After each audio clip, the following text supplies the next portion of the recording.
మరి ఎప్పటి నుంచో మనం చూస్తున్నటువంటి సింహాచలం పంచగ్రామాల సమస్య కూడా, ఎందుకంటే గత ప్రభుత్వాల్లో ఎన్నోసార్లు ఎంతోమంది కూడా హామీలు ఇచ్చారు, కానీ హామీ పూర్తి చేయలేకపోయాం. అది సబ్జుడిస్ కాబట్టి దానికి కూడా ఎట్లా మనం కోర్టు నుంచి కూడా ఆర్డర్ తెచ్చుకోవాలనేది కూడా లీగల్ ఒపీనియన్ కూడా తీసుకుని అలాగే గౌరవ అశోక్ గజపతిరాజు గారు, ఎందుకంటే వారి యొక్క పూర్వీకుల నుంచి వచ్చేటువంటి అనువంశిక చైర్మన్ కాబట్టి వారికి కూడా ప్రత్యేక కృతజ్ఞతలు తెలియజేసుకుంటూ వారి యొక్క అనుమతితో దాదాపుగా 500 ఎకరాలు అంటే 5,000 కోట్ల రూపాయలు విలువ చేసే భూమిని ప్రత్యామ్నాయంగా ఇచ్చి 12,000 ఇల్లుల దాకా రెగ్యులేట్ చేసే ఒక ప్రక్రియ. దానిపైన నిజంగా విశాఖపట్నం పంచగ్రామాల్లో ఉన్నటువంటి ప్రతి ఒక్క గృహంలో ఉండే ప్రతి ఒక్క కుటుంబం కూడా ఆనందంతో ఉండాలి. దాని పెద్ద ఎత్తున మా నాయకులు కార్యకర్తలు కూడా క్షేత్రస్థాయిలో కూడా తీసుకెళ్లాలని చెప్పేసి మేము కోరుతా ఉన్నాం. దానికి మరి ఒకసారి రాజావారి కుటుంబానికి అలాగే ముఖ్యమంత్రి గారికి కూడా అక్కడ ఉన్నటువంటి శాసనసభ్యులు అలాగే గ్రామస్తుల ద్వారా కూడా కృతజ్ఞత తెలియజేస్తా ఉన్నాం. అలాగే ఏదైతే ఎప్పటి నుంచో ఉన్నటువంటి గత ప్రభుత్వం అంటే మా ప్రభుత్వం 2014-19లో దాదాపుగా 70,000 మందికి మేలుకు అంటే మంచి జరిగే విధంగా 296 జియో ఇచ్చారో దాంట్లో దాదాపుగా గత ప్రభుత్వం ఎక్కడ కూడా వాళ్ళకి సానుకూలంగా స్పందించలేదు, ఎక్కడ కూడా వాళ్ళకి ప్రాపర్ కన్వెన్స్ డీడీ ఇవ్వలేదు, ఎలిమినేషన్ రైట్స్ ఇవ్వలేదు. దానిపైన కూడా మా ఎమ్మెల్యే అందరూ కూడా గౌరవ ముఖ్యమంత్రి గారిని గతంలో రిక్వెస్ట్ చేయడం జరిగింది. మొన్న క్యాబినెట్లో కూడా ఏదైతే మేము డిస్కస్ చేశామో 0 నుంచి 150 యార్డ్స్ ఉన్నాయి ఫ్రీ ఆఫ్ కాస్ట్ చేస్తూ ఉన్నామో, 150 యార్డ్స్ నుంచి 300 ఉన్నటువంటి వాటికి 15% ఏదైతే ఇస్తానో దాని ప్రకారంగా ఇది కూడా చేయాలి. కాకపోతే వీటికి మాత్రం ఇప్పటి నుంచి 2 సంవత్సరాలు కాకుండా 2016-17లో ఇచ్చారు కాబట్టి ఆ డేట్ మీదనే వారికి ఇస్తే బాగుంటుందని చెప్పేసి వీరందరూ కోరడం జరిగింది. దానికి కూడా సానుకూలంగా స్పందించారు. నిజంగా విశాఖపట్నం పట్ల చంద్రబాబు నాయుడు గారికి ఉన్నటువంటి ప్రేమ, ఎందుకంటే రాష్ట్రంలో అన్ని ప్రాంతాల మీద ప్రేమ ఉంది. కాకపోతే ఇచ్చిన హామీలు కూడా ఎప్పుడు కూడా గవర్నమెంట్ మారినా కూడా గత ప్రభుత్వాలు ఇచ్చినటువంటి హామీలు కొన్ని సానుకూలంగా స్పందించారు. అప్పుడు 2017లో మేము ఇచ్చినటువంటి పట్టాలని కూడా కన్వెన్స్ డేట్ 2 yearsలో ఇవ్వాలి అని చెప్పి రాసి ఉన్నప్పటికీ కూడా గత ప్రభుత్వం ఇవ్వకపోవడం నిజంగా బాధాకరమైన విషయం. అందుకని ఇప్పుడు రాగానే ఎమ్మెల్యేల కోరిక మేరకు ఆ 70,000 పట్టాలు ఏదైనా అందరికి కూడా ఇమ్మీడియట్ అంటే ఓల్డ్ డేటెడ్ కిందనే ఆ రోజు నుంచి ఎఫెక్ట్ అయ్యే విధంగానే ఆల్ రైట్స్ ఇచ్చే విధంగా కూడా చూస్తూ ఉన్నారు. అలాగే యుఎల్సి కూడా ముఖ్యంగా, ఎందుకంటే ఇది రాష్ట్రంలో ఉన్నటువంటి సమస్య. యుఎల్సీలో ఉన్నటువంటి ఎక్సెస్ ల్యాండ్ ఏదన్నా ఆక్యుపై అయ్యి ఉన్నా అవన్నీ చేసినా కూడా అది పిఓటి యాక్ట్ కింద వచ్చి 10 years ఆఫ్ ఎలిమినేషన్కి వస్తూ ఉంటుంది. కానీ ఈరోజు కూడా అది కూడా డిస్కషన్ రావటం, దాన్ని కూడా 2 years టైం పీరియడ్ పెట్టి అంటే ఒక పాజిటివ్ యాటిట్యూడ్ తీసుకొచ్చి ఎక్కడ సమస్యలు ఎందుకంటే ఎక్కువ సమస్యలు ఉన్నాయో అన్నీ కూడా తక్కువగా చేసి పరిష్కారం అనేది శీఘ్రంగా ఉండే విధంగా అన్నీ కూడా ప్రణాళిక చేసుకుంటూ ముందుకు వెళ్ళారు. అలాగే ముఖ్యంగా గాజువాక ప్రాంతం వాళ్ళు కూడా ఏది గతంలో 301 జియో ఇచ్చారో అది 2018 నుంచి అది నడుస్తున్నటువంటి ఇష్యూ. ఎలక్షన్ ముందు హడావిడిగా వీరు కూడా 6 నెలల ముందు చెప్పారు, కానీ అది పూర్తిగా కంప్లీట్ అవ్వనటువంటి పరిస్థితి.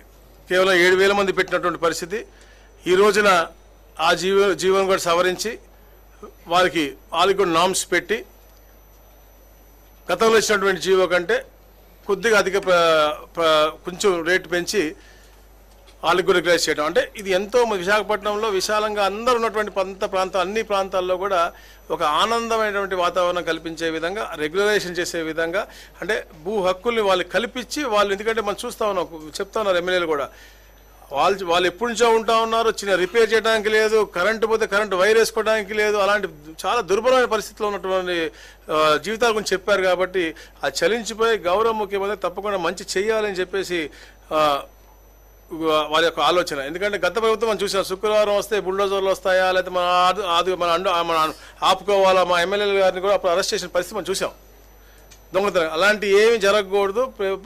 ప్రజలందరూ కూడా ఒక సుభిక్షంగా ఒక మంచి వాతావరణంలో పాజిటివ్ దీంట్లో నివసించాలి, ఉండాలి, ఒక హక్కుతో నివసించాలి. మళ్ళీ ఇవన్నీ కూడా రేపొద్దున బ్యాంకుల్లో కూడా లోన్లు పెట్టుకుని వాళ్ళ పిల్లల పెళ్లిళ్ళకి కానీ లేకపోతే విదేశ విద్యకు కానీ ఉపయోగించుకునే విధంగా ఈ ప్రాపర్టీస్ ఉండాలని చెప్పే లక్ష్యంతోనే ఈ యొక్క మంచి కార్యక్రమం చేశారు. ఇలానే ఇంకా ఎక్కడెక్కడ ఉన్నాయి కూడా రాష్ట్రంలో అన్నీ కూడా కమిటీల ద్వారా అన్నీ కూడా అధ్యయనం చేసి వారికి కూడా ఒక మంచి సొల్యూషన్ ఇచ్చే విధంగా మేము పాజిటివ్గా ముందుకెళ్తామని చెప్పేసి తెలియజేస్తా ఉన్నాం. Thank you. అది నెక్స్ట్ ఇష్యూ. అప్పుడు దీంట్లో కూడా కొన్ని ఇష్యూస్ చాలా వచ్చినాయి. ఇప్పుడు ఏ అయితే సింహాచలం భూముల్లో కొన్ని ఇప్పుడు మన కన్స్ట్రక్టెడ్ ప్లేస్ అన్నీ చేస్తూ ఉన్నాం. అది కాకుండా వాళ్ళు సాగు చేసే భూమి కొద్దిగా ఉంది, ప్లస్ కొన్ని ఖాళీ ఉన్న స్థలం ఉంది. అవన్నీ కూడా సబ్జుడిస్లో ఉన్నాయి, నంబర్ ఆఫ్ బిల్స్ ఉన్నాయి. అవన్నీ సొల్యూషన్ వెంటనే అవ్వదు కాబట్టి అవి కూడా డిస్కషన్లోకి వచ్చాయి. తప్పకుండా పాజిటివ్గా చేయగలిగిన ప్రతి ఒక్క అంశం కూడా పాజిటివ్గా చేయాలని చెప్పేసి ఒక ప్రోయాక్టివ్ మోడ్లో గౌరవ ముఖ్యమంత్రి గారు వెళ్తా ఉన్నారు. తప్పకుండా అవి కూడా ఒక పాజిటివ్నెస్ తీసుకెళ్తాను.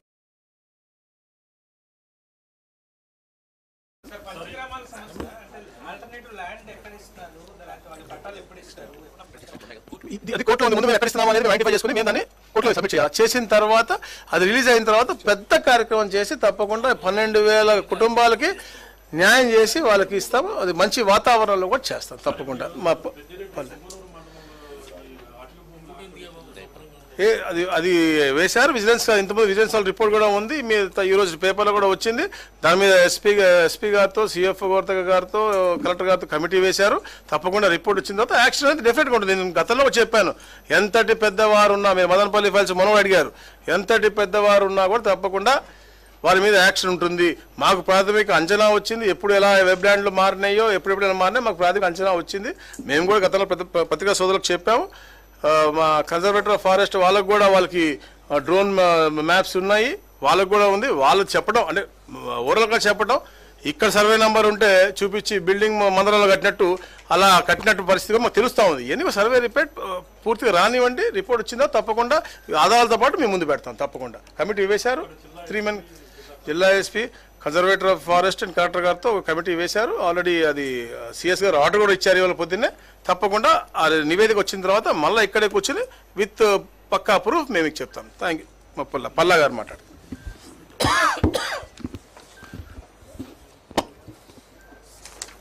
విలేకరు సోదరులందరికీ కూడా నమస్కారం. మరి ఈరోజు ఏదైతే కొన్ని సంవత్సరాలుగా విశాఖపట్నం ప్రాంతంలో సింహాచలం దేవస్థానం సంబంధించి ఆ ఎంక్రోచ్ అయినటువంటి ల్యాండ్ ఏదైతే ఉందో సుమారు 420 ఎకరాలు 12,149 ఇల్లులు నిర్మాణం చేసుకొని ఎప్పటి నుంచో నివాసం ఉంటున్నటువంటి వారి కోసం ఒక వెసులుబాటు కల్పించాలనే ఉద్దేశంతో ఈ రాష్ట్ర ముఖ్యమంత్రి గారైనటువంటి శ్రీ నారా చంద్రబాబు నాయుడు గారు ఈరోజు అలాగే ఎన్డీఏ పార్ట్నర్స్ అందరితో చర్చించి ఒక నిర్ణయం తీసుకోవడం జరిగిందండి. అయితే ఈ 12,149 ఇల్లులు ఏవైతే ఇల్లు రూపంలో స్ట్రక్చరల్ ఎన్క్రోచ్మెంట్స్ అంటాం, నిర్మాణం చేసుకొని ఉన్నటువంటి వారికి రెగ్యులైజ్ చేస్తూ మరి నిర్ణయం తీసుకోవడం జరిగిందండి. అయితే నిర్ణయం తీసుకోవడానికి మ్యాటర్ సబ్జుడిస్లో ఉంది, ఇప్పుడు ప్రస్తుతానికి కోర్టులో ఉంది. గతంలో కూడా మేము 2018-19లో జీవో నెంబర్ 229 ఇచ్చాం. 229 ఇచ్చినప్పుడు ఈ ఎంతైతే ల్యాండ్ ఆక్యుపై అయ్యి ఉందో అంటే సుమారు 420 ఎకరాలు, దానికి ఈక్వల్ ఎక్స్టెంట్ ల్యాండ్ ఇవ్వడానికి, అలాగే రెగ్యులైజేషన్ ఏదైతే రేట్లు ఫిక్స్ చేశారో ఆ రెగ్యులైజ్ చేసినటువంటి అమౌంట్ని దేవస్థానానికి ఇవ్వడానికి కోసం ఆ రోజు ఆ జీవో తీసుకురావడం జరిగింది. కానీ ఆ జీవో వచ్చిన వెంటనే కొంతమంది మళ్ళీ కోర్టుకు వెళ్ళిన తర్వాత వాళ్ళు అన్నది ఏంటంటే, మీరు ఎక్కడైతే 420 ఎకరాలు ఇస్తున్నారో అది వాల్యూ తక్కువ ఉంది, ఇప్పుడున్నటువంటి అర్బన్ ఏరియాలో ఉంది కనుక దీని వాల్యూ చాలా ఎక్కువ ఉంది కనుక వాల్యూకి తేడా ఉంది కనుక దీని మీద స్టే ఇవ్వండి అని చెప్పేసి కోర్టును కోరితే కోర్టు స్టే ఇచ్చింది. అయితే దానికి ఈరోజు మళ్ళీ 5 సంవత్సరాలుగా గత ప్రభుత్వం దాని మీద ఎటువంటి అడుగులు వేయలే. ఏదో చేయడానికి చివరిగా సింహాచలం దేవస్థానం భూములు ఎక్కడున్నాయి దానిలో కాదేయడానికి కొన్ని ఐడియాలు చేశారు తప్ప దాన్ని ఎక్కడ కూడా సుమారు 12,000 మంది కుటుంబాలు, ఒక వ్యక్తులు కాదండి, 12,149 కుటుంబాలు ఉన్నాయి. వాళ్ళకి న్యాయం చేద్దాం నాకు ఆలోచనలో లేరు వారు.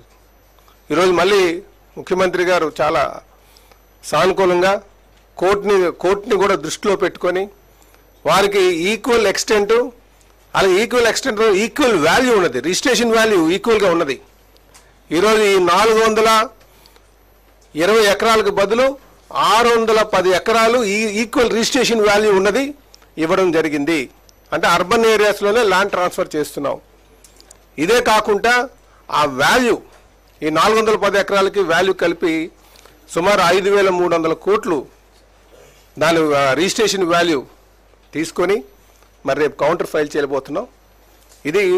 ఇది ఖచ్చితంగా కోర్టులో సానుకూలంగా మాకు స్పందన వస్తుందని చెప్పేసి తెలియజేస్తున్నాం. ఇదే కాకుండా మీకు ఇక్కడ ఇంకొక విషయం ఏంటంటే, గతంలో మేము జియో ఏదైతే 220 ఇచ్చామో దానికి 60 కోట్ల రూపాయలు, 60 కోట్లు రామారామి రెగ్యులైజేషన్ ఫీజు రావడం జరిగిందండి. కానీ గత ప్రభుత్వం ఇచ్చిన దాంట్లో 420 కోట్ల రూపాయలు వాల్యూ వస్తుంది. కనుక దా వాల్యూ కూడా 60 crores కాకుండా 420 కోట్లు వచ్చేటట్టుగానే ఆ వాల్యూ 450 కోట్లు ఎంతో వచ్చినట్టుగా కలిపి ఆ రెగ్యులైజేషన్ అమౌంట్ కలిపి ల్యాండ్ వాల్యూ కలిపి సుమారు 610 ఎకరాలు ఇవ్వడం జరుగుతుందండి. అంటే ఇప్పుడు తీసుకున్నటువంటి ల్యాండ్ కన్నా ఎక్కువ వాల్యూ ఉన్నదే ఇస్తున్నారని చెప్పడానికి నా ఉద్దేశం అని చెప్పి ఈ సందర్భంగా తెలియజేస్తున్నాను. కనుక ఖచ్చితంగా ఎంతో మందికి వెసులుబాటు రాబోతుంది అని చెప్పేసి మేము ఆశిస్తున్నాం. ఇది మ్యాటరు కోర్టులో ఉన్నప్పటికీ కూడా కోర్టులు కూడా మాకు అనుకూలంగా స్పందన వస్తుందని చెప్పేసి మేము తెలియజేస్తున్నాం అండి. ఖచ్చితంగా ఇది ఒక 2-3 నెలల్లో ఒక పరిష్కార మార్గం దొరుకుతుందని చెప్పేసి ఈ సందర్భంగా మీ ద్వారా నేను ప్రధానికానికి తెలియజేస్తున్నాను అండి. విల్లిగానండి, వాళ్ళు అంతా వెరిఫై చేసుకున్నారు, దేవస్థానంది వాళ్ళు చూసుకున్నారు. చైర్మన్ గారితో మాట్లాడడం జరిగింది. ఇది ఎందుకంటే గతంలో కూడా మేము అనువంశిక ధర్మకర్త అయినటువంటి విజయనగరం సంస్థానాధీశులు మరి అశోక్ గజపతి రాజు గారి దృష్టికి కూడా తీసుకువెళ్ళి వాళ్ళకి ల్యాండ్ చూపించి వారు పర్టికులర్గా అడిగింది ఏంటంటే స్వామివారికి గంధం పెంచడానికి అనుకూలంగా ఉన్నటువంటి ప్రాంతం ఇవ్వమని చెప్పేసి అడిగారు వారు. అది దాని తర్వాత వాళ్ళకి మరి కొంతమంది కొన్ని ఏరియాస్ సూట్ అయినాయి మేము ఇచ్చినటువంటి ఏరియాస్. ఇవంతా కూడా అర్బన్ ఏరియాస్లో ఉన్నటువంటి ల్యాండ్నే ఇస్తున్నామని చెప్పేసి ఈ సందర్భంగా తెలియజేస్తున్నాం. అయితే ఇవి ఆల్మోస్ట్ అన్నీ ఒక దగ్గర అండి. కొన్ని 274 సర్వే నెంబర్ ఒకటి ఇచ్చామండి పెద్దగంటాడికి సంబంధించి, అలాగే గాజువాక్లో 86 సర్వే నెంబర్ సంబంధించి ఇచ్చామండి. Gollalapalem Malkapuram 60 survey number part సంబంధించడం జరిగిందండి. ఇవన్నీ కూడా అర్బన్ ఏరియాస్లో ఉన్నటువంటిదే వాల్యుబుల్ ల్యాండ్ అని చెప్పేసి ఈ సందర్భంగా మీకు తెలియజేస్తున్నాండి. ఆక్యుపేషన్ వాల్యూ అండి అది 420 ఎకరాలండి. మేము 630 ఎకరాలు ఇస్తున్నాం. ఎందుకు ఇస్తున్నామంటే ఎక్కువ ఎందుకు ఇస్తున్నామంటే అండి మీకు ఏమొచ్చిందంటే మేము జియో నెంబర్ 229 ఇచ్చాం. ఈ 12,000 ఎంక్రోచ్మెంట్స్ రెగ్యులేట్ చేయడానికి ఆ రోజు 60 కోట్లే వచ్చింది. నామినల్ ప్రైస్ ఇచ్చామండి. అది మీరు 301 కానీ 388 కానీ 296 చూసుకోండి, దానికి ఆన్ పార్ విత్ ఆ జియోస్ ఇచ్చాం. మా తర్వాత వచ్చినటువంటి ప్రభుత్వం వైసీపీ ప్రభుత్వం ఏం చేస్తుందంటే వాళ్ళకు జీవో ఇచ్చారు, వీటికి ధీటుగానే ఇచ్చారు, కానీ అక్కడెక్కడ కూడా ఒక్క అప్లికేషన్ కూడా రాలే. ఆ జీవోలో 410 కోట్లు వస్తుంది వాల్యూ కలెక్షన్. కనుక మళ్ళీ ఇంకా అబ్జెక్షన్ వస్తుందేమో, అసలు ఈ పాయింట్ కూడా అశోక్ గజపతి రాజు గారే ఉన్నారు. ఆ గవర్నమెంట్ ఇచ్చినటువంటి 410 కోట్లు ఉంది కదా, ఆ వాల్యూ ఇవ్వండి అన్నారు. కనుక ఆ 410 కోట్లు ఈ 60 కోట్లు మైనస్ చేస్తే ఏదైతే అమౌంట్ ఉందో ఆ అమౌంట్కి తగ్గట్టుగా ల్యాండ్ ఇవ్వడం జరిగింది. అందుకే 420 ఎకరాలు ల్యాండ్కి బదులు 610 ఇస్తున్నాం. సో ఎక్కడ కూడా దేవుడికి సంబంధించినటువంటిది కనుక అందరికీ మనసులో ఒక భయం అయితే ఉంది. అందుకనే ఆ ఈక్వల్ ల్యాండ్ ఈక్వల్గా ఇస్తూ ఆ వేరియేషన్ ఉన్నదానికి కూడా ల్యాండ్ వాల్యూలో ఇచ్చి ఇవ్వడం జరుగుతుంది. అలాగే రెగ్యులైజేషన్ చేసినటువంటి అమౌంట్ కూడా దేవుడికి ఇవ్వడం జరుగుతుందని చెప్పేసి తెలియజేస్తున్నాం అండి. ఇది సింహాచలం దేవస్థానం భూమికి సంబంధించి. ఇకపోతే గాజువాక సంబంధించి 301 జీవో ఇవ్వడం జరిగిందండి. ఇది యాక్చువల్గా ఇది హోల్ ఇనాం విలేజ్. ఇనాం విలేజ్ అంటే అది యాక్చువల్గా ప్రైవేట్ ల్యాండ్. ప్రైవేట్ ల్యాండ్లో గత కొన్ని సంవత్సరాలుగా కొన్ని లిటిగేషన్స్ ఇనాందారుడికి గవర్నమెంట్కి ప్రజలకి ఉన్నటువంటి సందర్భంలో అది ఆ టైటిల్ని గవర్నమెంటే తీసుకుని ప్రైవేట్ ల్యాండ్ని గవర్నమెంట్ ల్యాండ్కి డిక్లేర్ చేశారు. ఎందుకంటే కొంచెం రెగ్యులేట్ చేయడానికి ఈజీ ఉంటుందని చెప్పేసి అందులో రైతులందరూ కూడా ఒప్పుకొని దానికి 301 2015-16లో ఇవ్వడం జరిగిందండి. చాలా నామినల్ రేట్లతో మీకు 25 రూపాయల నుంచి 1000 రూపాయల వరకు పెట్టారండి, డిఫరెంట్ కేటగిరీస్. సో అది దాని కట్ ఆఫ్ పీరియడ్ కూడా 2017కి అయిపోయిందండి. దాన్ని మళ్ళీ ఓపెన్ చేస్తూ 301ని మళ్ళీ రీఓపెన్ చేస్తూ కట్ ఆఫ్ పీరియడ్ 31/12/2023 నాటికి కట్ ఆఫ్ పీరియడ్ ఇచ్చి అప్పుడున్నటువంటి రేట్లకు డబుల్ రేట్స్ వేస్తూ ఈరోజు జీవో ఇవ్వడానికి నిర్ణయం తీసుకోవడం జరిగిందని చెప్పేసి తెలియజేస్తున్నాను. దీనివల్ల సుమారు ఇంకొక 6,000 మందికి ఇంకా లబ్ధి చేకూర్చేటువంటి పరిస్థితి ఉందని చెప్పి తెలియజేస్తున్నాను అండి. ఇదే కాకుండా 388కి సంబంధించి 388-296 జీవోస్, ఇది స్టేట్ వైడ్ జీవోస్. 301 ఎక్స్క్లూజివ్గా గవర్నమెంట్ రెవెన్యూ గాజువాక రెవెన్యూలకు సంబంధించింది.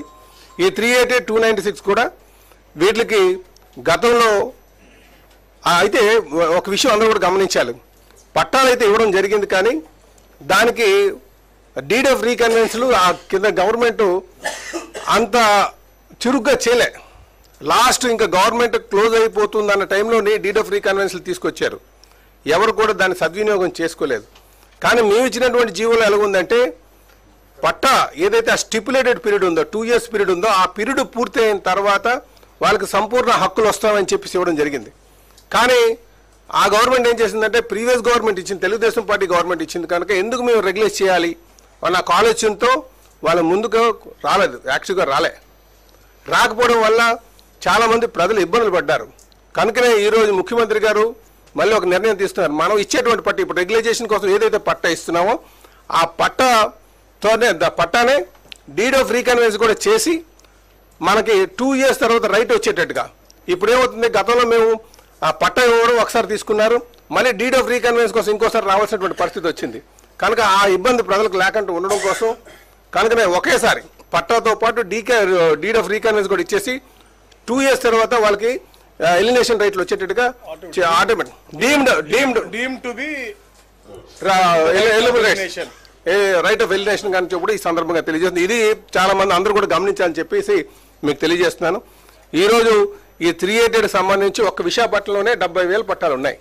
రాష్ట్ర వ్యాప్తంగా చూసుకుంటే 2 లక్షల పట్టాలు ఉన్నాయి. కనుక ఈ 388 సంబంధించి కానీ 296 సంబంధించి కానీ చిన్న రేట్లు వేరియేషన్ ఉంది. కానీ ఇది చాలా ప్రజలందరికీ కూడా ఉపయోగపడేటట్టుగా జీవోలు ఇవ్వడం జరిగిందని చెప్పేసి ఈ సందర్భంగా తెలియజేస్తున్నాం అండి. ఈ సందర్భంగా కూడా మేము శాసనసభ్యులుగా ముఖ్యమంత్రి గారికి మా ఎన్డీఏ పార్ట్నర్స్ అందరికీ కూడా పేరున మేము ధన్యవాదాలు తెలియజేసుకుంటున్నాం అండి. ఇది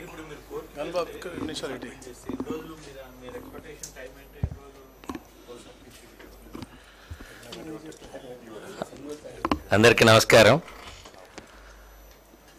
ఈరోజు విశాఖపట్నానికి సంబంధించినటువంటి ఒక ప్రధాన సమస్యలు, సుదీర్ఘకాల సమస్యలు. నేను కూడా మొట్టమొదటి శాసనసభ్యుడిగా పెందుర్తి నియోజకవర్గంలో ఉండేటప్పుడు ఈ పంచగ్రామాలన్నీ కూడా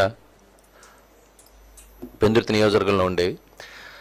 అందులో ఉండేటువంటి ఆ రోజు కూడా 98లో తెలుగుదేశం ప్రభుత్వంలోనే 578 జీవోని రెగ్యులరేషన్ కోసం ఇవ్వటం, చాలా వరకు కొంతమంది అప్పుడు రెగ్యులరైజ్ చేసుకోవడం అనేటువంటిది కూడా ఒకసారి గుర్తు చేస్తున్నా. తర్వాత కాలంలో ఉండేటువంటి ప్రభుత్వాలు వీటి పట్ల అంటే వీటిని రెగ్యులరైజ్ చేయాలనేటువంటి ఆలోచన కానీ ఒక జీవోస్ రూపంలో ఇచ్చినటువంటి దాఖలాలు లేవు. మరలా 229 ఇప్పుడే పల్లా గారు చెప్పినట్టు ఆ జీవోని 2014-19లో మరలా మన ప్రభుత్వం తెలుగుదేశం ప్రభుత్వం వచ్చిన తర్వాతే రెగ్యులేట్ చేయాలనేటువంటి ఆలోచన చేయటం.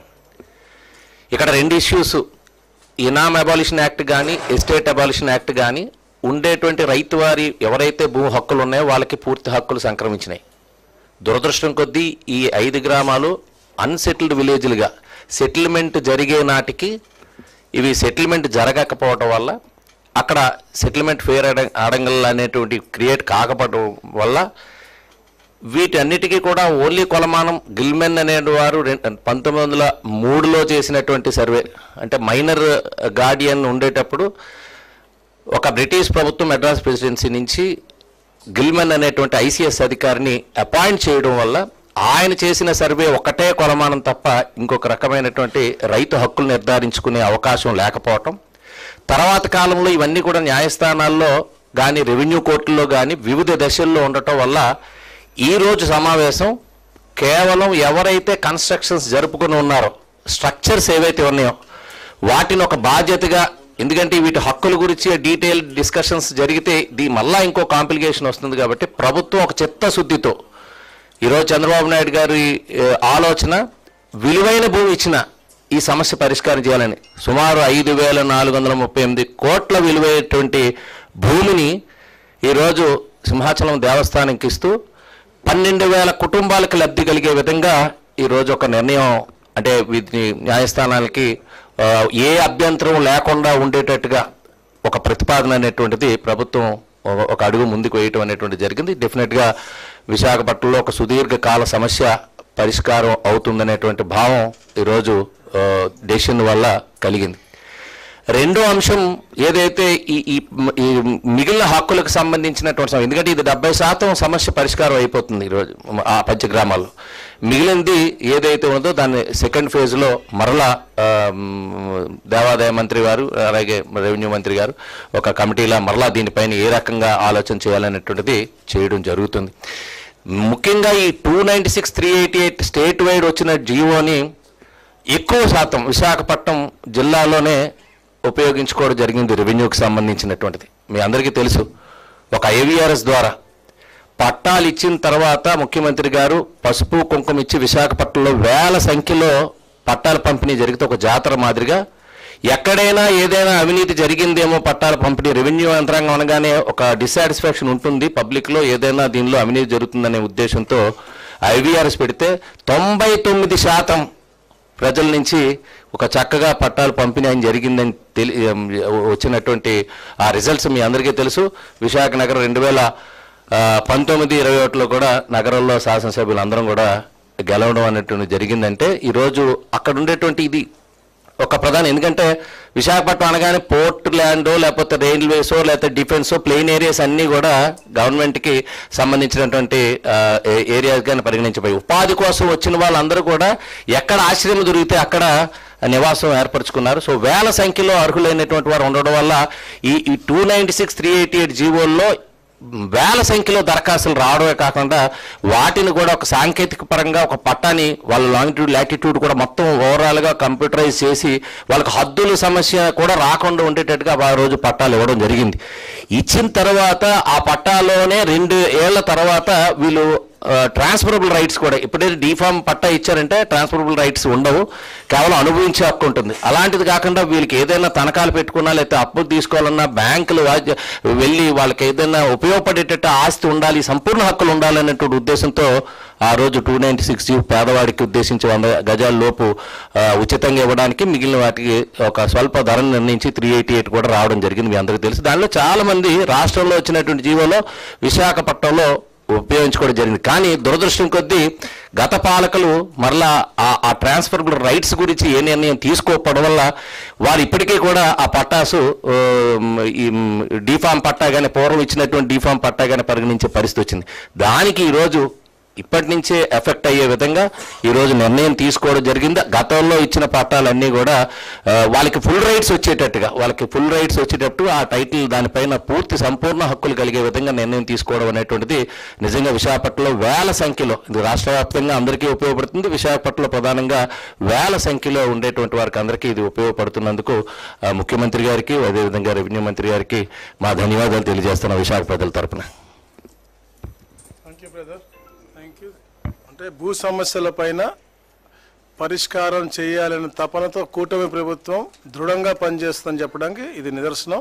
ఎందుకంటే ఇది ఒట్టి విశాఖపట్నంకే కాదు, ఇవాళ ఒక్కటి సింహాచలం భూములు విశాఖపట్నం మాత్రం పరిమితం అవ్వచ్చు, మిగతా జీవోలు మాత్రం లక్షల మంది రాష్ట్రంలో అందరికీ కూడా ఉపయోగపడే విధంగా ఏదైతే ఇప్పుడు మనం పట్టాలు ఇస్తున్నాం అవి కూడా డీమ్ టు బి ఇలిమినేటెడ్ విధంగా ఇచ్చే విధంగా 2 years తర్వాత, అది కూడా గొప్ప ఆలోచన. ఇవన్నీ కూడా చేసినందుకు మా గౌరవ ముఖ్యమంత్రి గారికి, అలాగే ముఖ్యంగా సింహాచలం భూముల్లో ఏదైతే ముందుకు వచ్చి సానుకూలంగా స్పందించేందుకు అశోక్ గజపతి రాజు గారికి అలాగే ఎండోమెంట్స్ మంత్రి గారికి కూడా ప్రత్యేకంగా నా యొక్క కృతజ్ఞతలు తెలియజేస్తా ఉన్నాను. Thank you.